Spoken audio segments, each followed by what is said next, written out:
रोशनजी, चुनाव त घोषणा भइसकेका छन्, तर उम्मेदवारबारे आजसम्म पनि जनता अनुलतामा देखा परिरहेका छन्। तपाईँहरूले घोषणा कहिले गर्नुहुन्छ क्यान्डिडेट विषय लिएर? हाम्रो केन्द्र समितिको मिटिङ हिजो भएको थियो र त्यसमा हाम्रो अध्यक्षले 23 तारिक मार्चमा दार्जिलिङ, खरसाङ अनि कालिम्पोङको विधानसभा क्षेत्रहरूको उम्मेदवारलाई घोषणा गर्नुहुनेछ र यो 23 तारिक यो प्रक्रिया पुरा हुनेछ। अच्छा, त्यो घोषणा तपाईँले दार्जिलिङबाट गर्नुहुने या कालिम्पोङ, खरसाङ कहाँबाट गर्नुहुने हो? यो दार्जिलिङबाटै हुनेछ। दार्जिलिङबाट गर्नुहुन्छ तपाईँले। अच्छा, तपाईँहरूको यो चुनावी मुद्दा के रहला? चुनावी मुद्दा त अब हाम्रो मेनिफेस्टो बनिँदैछ है, र मेनिफेस्टोमा धेरैवटा कुराहरू छ, तर पर्मानेन्ट पोलिटिकल सल्युसनहरूदेखिको लिएर अच्छा 11 जात गोष्ठीको कुरा पनि नेचुरली छँदैछ है। त्यहाँदेखिको बेरोजगार समस्याको लागि, त्यहाँदेखिको ल्यान्ड पट्टाज, चियाबारीको, सिन्कोना बगानको, फरेस्ट बस्तीको, डिआई फन्डको, सिड फार्म ल्यान्डको है, त्यो ल्यान्ड पट्टाजको कुराहरू पनि छ है। बाइफर्केसन अफ ब्लक्सहरू वृद्धि गरिनुपर्ने, डेभलपमेन्ट ब्लकहरू, 3 टायर पञ्चायतहरूको पनि आउँछ कुरा, फ्लोरिकल्चर, हर्टिकल्चरहरूलाई वृद्धि गर्ने, होमस्टेहरूलाई अझै एकदमै वृद्धि गर्ने कुराहरू, धेरै कुराहरू छ मेनिफेस्टोमा। पछाडि तपाईँहरूले जानकारी पाउनुहुनेछ। सुन्नु भने तपाईँले भर्खरै मात्र भन्नुभयो, तपाईँले अब यो पिपिएस र 11 जात गोष्ठी पनि हाम्रो चुनावी मुद्दा रहनेछ भनेर जो तपाईँले अहिले स्पष्ट गर्नुभयो। अनि गत 2019 को चुनावमा पनि तपाईँले पिपिएसको कुरा गर्नुभएको थियो, 11 जात गोष्ठीको कुरा गर्नुभएको थियो, र यो विषयवस्तु सेन्ट्रल विषयवस्तु भएको कारणले आजको दिनमा तपाईँहरू बिजेपीसँग अलग भइसक्नु भएको छ, र यो विषयलाई तपाईँहरूले केन्द्रको सरकारलाई दबाउ बनाउने के कस्तो सोच बनाउनु भएको? यो अलिकति पर्मानेन्ट पोलिटिकल सल्युसनको विषयमा तपाईँहरूलाई भनौँ है। पर्मानेन्ट पोलिटिकल सल्युसन है, केन्द्र सरकारले पनि स्पेल आउट गरेको छैन। बङ्गालको चिफ मिनिस्टर मिस ममता ब्यानर्जीले पनि 15 डिसेम्बरमा जलपाइगुडीको प्राङ्गणबाट पर्मानेन्ट पोलिटिकल सल्युसनको घोषणा गरिसक्नुभएको छ। हामी चाहन्छौँ पर्मानेन्ट पोलिटिकल सल्युसनमा पहाड, तराई अनि डुवर्सको भूभागहरू मिलाएर एउटा पर्मानेन्ट पोलिटिकल सल्युसन होस् भन्ने। हेर्नुहोस्, हाम्रो पर्मानेन्ट पोलिटिकल सल्युसन त गोर्खाल्यान्ड हो, त्यो जनआकाङ्क्षा पनि हो, जनइच्छा पनि हो। पहाड, तराई अनि डुवर्सको र भारतभरि गोर्खाहरूको एउटा जनइच्छा र जनआकाङ्क्षा नै गोर्खाल्यान्ड हो। तर अहिलेको परिस्थितिमा बिजेपी सरकारले गोर्खाल्यान्ड दिँदैन।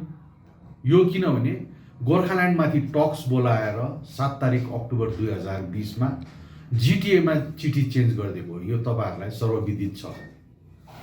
आज हेर्नुहोस्, सबैभन्दा अहिलेको परिस्थितिमा एउटा एकदमै स्ट्रङ र एउटा पावरफुल फर्म अफ अटोनोमी भनेको बोडोल्यान्ड टेरिटोरियल रिजन हो। आसाम सरकार पनि बिजेपीको, केन्द्र सरकार पनि बिजेपीको हुँदाखेरि उहाँहरूले एउटा बोडोल्यान्ड टेरिटोरियल रिजन, त्यसमा बोडोल्यान्ड टेरिटोरियल काउन्सिलमा 4टा डिस्ट्रिक्ट थियो, कोक्राझार, उदालगुडी, चिराङ र बक्सा।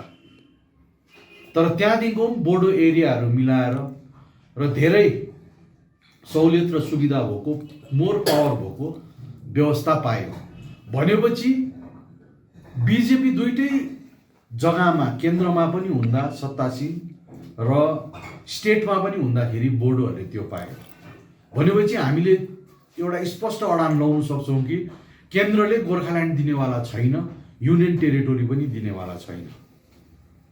यो दिने पनि होइन उनीहरूले। हामीलाई त भुलभुलैयाको राजनीति गरेको हो, आश्वासनको राजनीति खालि गरेको हो, जनताले बुझ्नुपर्छ। अच्छा, हामीले बिजेपीसँग बस्यौँ, हेऱ्यौँ, 2009देखिको 2020 तारिकसम्म, 2020सम्म हामी बस्यौँ है, र बिजेपीले हामीलाई केवल आश्वासन खालि दियो, केही पनि गरेन है। र यो जुन चाहिँ विधानसभाको चुनावमा पनि हामी बिजेपी पार्टीसँग जनता एकदमै सतर्क बस्ने। अहिले हाम्रो कतिपय नेताहरू पार्टी छोडेर बिजेपीमा सामेल हुँदैछौँ होइन। त्यसमा पनि अब धेरै प्रलोभनहरू देखाइएको छ। प्रलोभनको राजनीतिबाट टाढा बसौँ, जातिको लागि, जातिको उन्मुक्तिको लागि, जातिको मान प्राप्तिको लागि, जातीय हितको लागि काम गरौँ भन्ने हामी आह्वान गर्दछौँ। सुन्नुहोस् न, अहिले तपाईँले कतिवटा अन्यलता छ है, तर पनि जनतालाई आह्वान गर्छु तपाईँहरूको च्यानल मुताबिक हजुर जनता अन्यलतामा नपरिदिने। हजुर हामीले मुद्दा बेचेको छैनौँ, मुद्दा भुलेको छैनौँ है। यो साँठगाँठ यो एउटा 21 को चुनावको लागि खालि हो कि उसो भए 2024 को चुनावमा फेरि तपाईँले भारतीय जनता पार्टीमा सघाउनुहुन्छ होइन, त्यो हामी भन्नु सक्दैनौँ। तर किनभने गोर्खाल्यान्डको जो मुद्दालाई तपाईँहरूको विषय छ, यो मुद्दा छ, सेन्ट्रलसँग सम्बन्धित छ। पार्लियामेन्टले स्टेट बनाउँछ र पार्लियामेन्ट्री इलेक्सनमा जुन पार्टीले गोर्खाल्यान्डको मुद्दालाई सघाउँछ त्यही पार्टीलाई सघाउँछौँ, त्यो अगाडिबाटै घोषणा भइसक्यो। तर अहिलेसम्म त कुनै पनि राष्ट्रिय पार्टीले गोर्खाल्यान्डको मुद्दालाई स्पष्टसँगले समर्थन गरेको छैन। तर भारतीय जनता पार्टीले सायद त्यो तपाईँहरूको दबाउको कारणले हो या के कारणले हो, एउटा पिपिएसको नाममा एउटा सनुभूति, यो कतै गोर्खाल्यान्ड त होइन भन्ने एउटा मान्छेको मनमा हेर्नुहोस्, आउने दिनहरूमा है हामी यदि बलियो छौँ, गोर्खाहरू एकत्रित छ, शक्तिशाली छ भने भोलिको दिनमा आउने पार्टीहरूले पनि अवश्य विचार गर्छ, त्यो दिशातर्फ काम गरौँ। अच्छा, अब तपाईँहरूको सेन्ट्रल कमिटीको मिटिङ कहिले हुँदैछ? होइन, अब त्यो त अहिले भन्नु सक्दैन है, तर 23 तारिक हाम्रो क्यान्डिडेटहरूको घोषणा हुने भयो। अच्छा, भन्नु मतलब क्यान्डिडेट उम्मेदवारहरूको सूची अलरेडी तयार भइसकेको छ? होइन, कतिवटा प्यानलहरू सेट हुँदैछ, अच्छा, तयार हुँदैछ, गर्दैछ आफ्नो आफ्नो जग्गाकोहरूले। त्यो माथि अब अन्तिम मोहर लाग्ने समय 23 तारिकको दिन। सुन्नुहोस्, जति जति नामाङ्कन पत्र दर्ता गर्ने दिनहरू नजिक आइरहेका छन्, त्यति त्यति तपाईँहरूको पार्टीमा समर्थकहरूले छोड्ने कामहरू भइरहेका छन्। यसलाई बिजेपीले पैसाको ताकतमा राजनीति गर्दैछ। अच्छा, हामीले मुद्दा बेचेको छैनौँ, तर आज बिजेपीमा गएर है अब ठुलो सपना जुन प्रकारले देखाउँदैछ त्यो भुलभुलैयामा चाहिँ नभुल्ने आह्वान गर्दछु। अच्छा, सुन्नुहोस् न, अब यो विधानसभा चुनावमा पहाडको यो 3वटा सिटमाथि तपाईँहरूले विशेष गरी रोजामुमु विमल खेमाले आफ्नो मूल शत्रु, चुनावी शत्रु, प्रतिद्वन्दी कसलाई हेर्नुभएको छ? हामीले त अब बिजेपीलाई पनि हेरेकै छौँ, बिजेपीको गठबन्धनलाई होइन। त्यसरी नै अब GTA 2 पनि छ है। हाम्रो प्रतिस्पर्धा यहीहरूमा हुनेछ र हामी आशावादी छौँ है। जनताले विमल गुरुङजीको त्याग बलिदान देखेर है र गोर्खा जनमुक्ति मोर्चाले गर्दै आएको कार्यप्रणाली देखेर हामीलाई अवश्य जित गराउँछ भन्ने। ल त दर्शकबिन, तपाईँहरू बाहिरै नै हुनुहुन्थ्यो, तरै पनि तपाईँहरूको एउटा फोन रेकर्डले मात्रै पहाडको जनताले तपाईँहरूलाई भोट दिएको थियो र तपाईँहरूलाई पहाडको जनताले तपाईँहरूको आवाजलाई एक्सेप्ट गरेर स्वीकारेको र मतदान गरेको थियो र त्यति बेला तपाईँहरूको बम्फर जित पनि भएको थियो र अहिले तपाईँहरूको त्यो अवस्था देखा परेको छैन। यसमा के लाग्छ तपाईँहरूलाई? जो तपाईँहरू बाहिरै नै हुनुहुन्थ्यो, तरै पनि तपाईँहरूको एउटा फोन रेकर्डले मात्रै पहाडको जनताले तपाईँहरूलाई भोट दिएको थियो र तपाईँहरूलाई पहाडको जनताले तपाईँहरूको आवाजलाई एक्सेप्ट गरेर स्वीकारेको र मतदान गरेको थियो र त्यति बेला तपाईँहरूको बम्फर जित पनि भएको थियो र अहिले तपाईँहरूको त्यो अवस्था देखा परेको छैन। यसमा के लाग्छ तपाईँहरूलाई? जो हेर्नुहोस्, भारतीय जनता पार्टीलाई हामीले रोक्नुपर्छ। हामीले देखेको, हामीले बुझेको, हामीले भोगेको कुरामा हामी भन्न चाहन्छौँ है। र भोलिको दिनमा अब गोर्खा जनमुक्ति मोर्चा हामी 3वटा थुम्कामा क्यान्डिडेट उठाउने भएको छौँ। अन्य पार्टीहरूको पनि आफ्नो रणनीति होला है। र हामी विश्वस्त छौँ गोर्खाल्यान्डको लागि हामीले 3.5 वर्ष निर्वाचनमा जिन्दगी बिताउनु पर्यो। अध्यक्ष लगायत धेरै साथीहरू निर्वाचनमा बसे, त्यो मुद्दाको लागि हो। हामीले मुद्दा बेचेको छैनौँ, गोर्खाल्यान्डको मुद्दालाई तिलाञ्जली दिएको छैनौँ। गोर्खाल्यान्डको मुद्दा यथावत छ है। र अब गोर्खाल्यान्ड बचाउनु हो भने क्षेत्रीयवादलाई बचाउनु पर्यो, अच्छा सुन्नुहोस् न, गत केही दिन पहिला मात्रै सोलोमन सुब्बाले गोजामुङ 1 र गोजामुङ 2 एकबद्ध हुनुपर्छ र बिजेपीलाई रोक्नलाई भनेर जो उहाँले एपिल गर्नुभएको थियो, त्यो एपिल गोजामुङ 1 लाई पनि गरेको थियो अनि 2 लाई पनि गरेको थियो। तर उहाँको एपिल बारे तपाईँहरूले के कस्तो सोच्नु भएको छ? होइन, हिजोको हाम्रो केन्द्र समितिको मिटिङमा यो छलफल भएन। हजुर, जिटिए 2 ले जुन प्रकारले राजनीति गर्यो, जुन प्रकारले भाइ भतिजावाद गर्यो, जुन प्रकारले भ्रष्टाचारको राजनीति गर्यो, हामी बाहिर हुँदाखेरि ग्राउन्ड जिरोमा बस्नेहरूलाई जुन प्रकारले सतायो, जुन प्रकारले यातना दियो, त्यो पीडा कसैले पनि भुलेको छैन। र त्यसले गर्दा पोलिटिकल स्ट्राटेजी मुताबिक हामीले यो रणनीति बनाएर काम गरिरहेको छौँ र भोलिको दिनमा स्पष्ट हुँदै जान्छ नीतिहरू। सुन्नुहोस् न, 2017 को आन्दोलनपछि जो 2019 मात्रै होइन ममता ब्यानर्जीले पनि गरेको छ, अनि तपाईँले अघि मात्र भन्नुभयो स्थायी राष्ट्रिय संविधान हाम्रो नजरमा कि गोर्खाल्यान्ड हो कि युटी हो कि 244A हो भनेर तपाईँले भन्नुभयो। उसो भए ममता ब्यानर्जीको जो स्थायी राष्ट्रिय संविधान के अड्कल लाउनु भएको छ तपाईँहरूले? हेर्नुहोस्, मैले त भन्दैछु पाहाड त हामी छँदैछौँ, तराई र डुवर्सको भूभागहरू गाभिनु पर्यो। अच्छा, है, र 6 सेड्युलको व्यवस्थालाई पहिल्यैबाट जनताले विरोध जनाइसकेको कुरो हो। जिटिए हामीले नपचाएको व्यवस्था हो, डिजिएचसी नपचाएको व्यवस्था भएर डिजिएचसीको एक्ट रिपिल भयो र भोलिको दिनमा हाम्रो हातमा कि स्टेटहुड कि युनियन टेरिटोरी कि 244A नै छ र अब सरकारसँग बातचित गर्नुपर्छ। चुनाव सकिनु दिनुहोस्, खोजे सत्तामा आउने हो, त्यो सरकारसँग हामीले बात मार्नुपर्छ र यो प्रक्रिया जारी राख्नुपर्छ। अहिले वर्तमानमा पनि गोर्खाल्यान्ड स्टेटै हो। अच्छा, होइन, हजुर, या युनियन टेरिटोरी हो। मैले अहिले पनि भन्दैछु 244A भयो भने राम्रो हो। होइन, त्यति बेला अब यो व्यवस्था भएको आसामबाट छुट्टिएर जब मेघालय बन्यो त्यति बेला त्यो बनिनु भन्दाको अगाडिको प्रक्रिया हो। होइन, स्टेट विदिन अ स्टेट दिएको थियो, त्यो भयो भने राम्रो। हामी सबैले प्रेसराइज गरेर त्यो दिशातर्फ काम गर्नेपट्टि लाग्नुपर्छ। तर बिजेपीले चाहिँ केही गर्दैन है।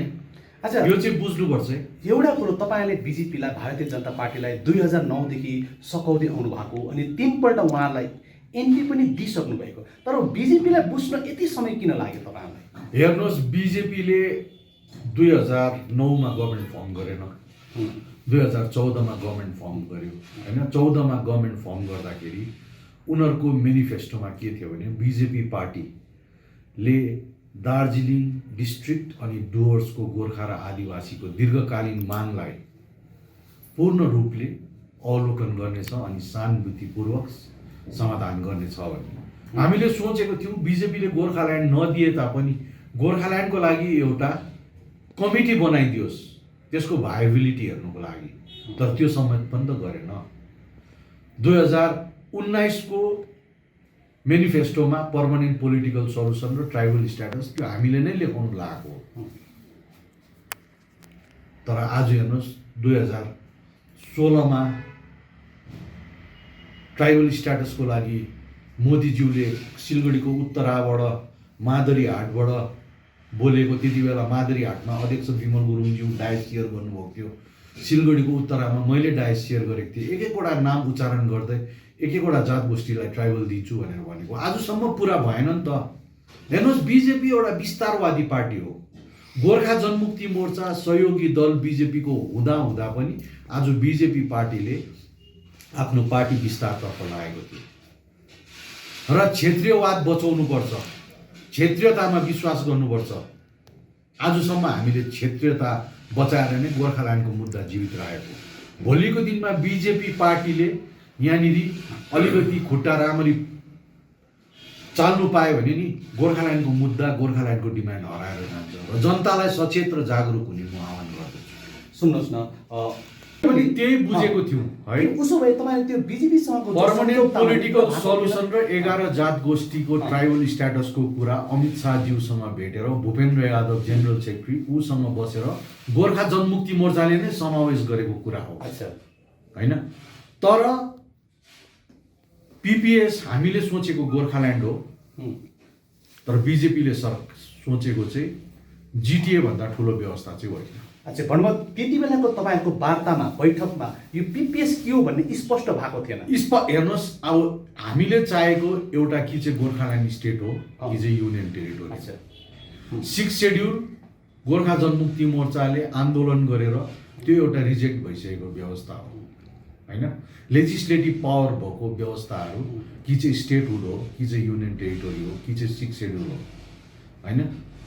र अब 6 शेड्युलको लागि हामी गोर्खाहरू सबै ट्राइबल पनि छैनौँ है। त्यति बेलाको परिस्थितिमा भोगो भए आज अब जात जातमा विभाजन हुन्थ्यो र यो प्रकारको परिस्थिति छ। र अब कुनै प्रकारको प्रावधान निकालेर के प्रकारको व्यवस्था निक्लिन्छ। हामी त चाहन्छौँ हैन, स्टेट भएन भने पनि युनियन टेरिटोरी भएन भने पनि 244A स्टेट विदिन स्टेट होस् भन्ने। तर अब त्यो कतिको सम्भव हुन्छ र एउटा कुरा चाहिँ म क्लियर गर्न चाहन्छु भने भोलिको दिनमा पर्मानेन्ट पोलिटिकल सल्युसनको लागि बातचित हुँदाखेरि स्टेट गभर्नमेन्ट चाहिँ अन बोर्ड चाहिँ हुनैपर्छ र त्यति बेला आज स्टेट अब जति बेला जीटीए बन्यो त्यति बेला स्टेट गभर्नमेन्टले सेन्ट्रल गभर्नमेन्टलाई ट्राइपार्टाइट टक्स बोलाऊ भनेर चिठी लेखेको र भोलिको दिनमा स्टेट सेन्ट्रल र स्टेक होल्डर्स बसेर गर्नु पर्यो र त्यो परिस्थिति हामीले सृजना गर्नु पर्यो। र अब मिस ममता ब्यानर्जीले पर्मानेन्ट पोलिटिकल सल्युसन गर्छु भनेको छ र हामी आश्रित छौँ र अब अहिले त चुनावको मुख आइहाल्यो। सबैजना अब आफ्नो उम्मेदवार ल्याएर भोलिको दिनमा चुनाव मैदानमा उत्रिने तर्खरमा छ। अच्छा हिजो मात्र doctor Mahendra P Lama Our whole team is dedicated to presenting you the best solution. And what about the timeline? We'll be ready with the full presentation in 24 hours. This works. Send me a calendar invite. Sure. See you. See you. खाना order करें? ये curry ना hi-fi वाली बात। Work like you're at office while chilling like you're at home. Office furniture from Royal Oak. Opposite Vegha Circle, 2.5 mile, Sevak Road, Siliguri. International Furniture, unbeatable price. Visit a Royal Oak store today. क्या आपके कपड़ों का business है और आप दुकान में भीड़ भाड़ से बहुत परेशान हैं और सामान लाने का समय नहीं है, तो समझो आपकी टेंशन खत्म। अब डाउनलोड करें A से Z तक ऐप, इंडिया का अपना होलसेल शॉपिंग ऐप। बस डाउनलोड करें और होलसेल में कपड़ों की शॉपिंग करें A से Z तक।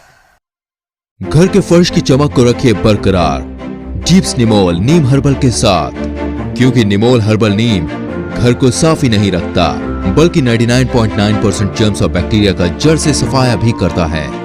घर को स्वच्छ बनाइए, आप भी अपनाइए deeps Nimol. Looking for an opportunity to work in Japan? We have exciting employment opportunities, especially in industries like nursing, caregiver, manufacturing and construction.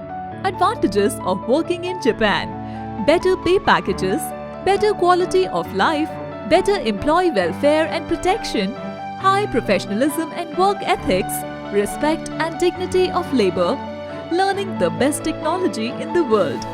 That is where we come in at Veda School of Languages, VSL, in association with HNA Arms Incorporation, Japan. Call us at 9911 546021.